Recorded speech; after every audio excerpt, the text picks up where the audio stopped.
एक गांव में एक गरीब परिवार रहता था। उसे परिवार में दो बाप थे और एक उसकी पत्नी थी। तो इतने गरीब थे कि उनके पास खाने के लिए राशन भी नहीं थे। बिरजू के पिता नारायण के सच्चे भक्त था। बिरजू के पिता बोलता है, अरे बहू, अगर घर में खाने के लिए कुछ है तो लगा दो। तभी बिरजू की पत्नी मोनिता बोलती है, घर में कुछ नहीं है, खिचड़ी बनाया है। तभी मोनिता बिरजू और उसके पिता को थाली में खिचड़ी परोस देती है।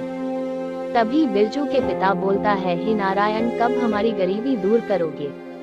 ये सब देखकर ऊपर आसमान में भगवान विष्णु और माता लक्ष्मी अपने आप में ही मुस्कुराते हैं।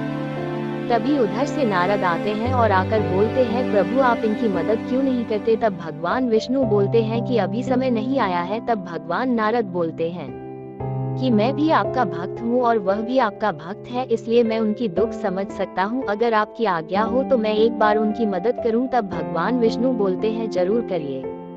तब भगवान नारद बिरजू के घर जाकर भिक्षा मांगते हैं। तभी बिरजू की पत्नी बोलती है, घर में कुछ नहीं है, नहीं तो मैं आपको दे देता। तब भगवान नारद बोलते हैं, सुबह उठकर नदी में जाकर खड़ा होकर तुम जो मांगोगे वो तुम्हारा सपना पूरा होगा। तो तीनों जल्दी जल्दी सो जाते हैं और सुबह उठकर नदी में जाकर मोनिता बोलती है, हे ईश्वर, हमें एक राजकुमारी बना दो। तभी उधर से एक राजा आता है और बोलता है, तुम मेरे साथ विवाह करोगी। तब मोनिता बोलती है, हाँ करूंगी। तभी गुस्से में बिरजू आकर बोलता है, ईश्वर, यह औरत एक बुरी औरत में बदल जाए। तभी राजा उसे उतार देता है और मोनिता रोने लगती है। तभी बिरजू के पिता बोलता है ईश्वर, जो पहले जैसा था तब ऐसा ही कर दे। और सब वैसा ही हो जाता है। इसे देख ऊपर आसमान भगवान नारद भी मान लेते हैं और वह तीनों पहले जैसा गरीबी रह जाते हैं।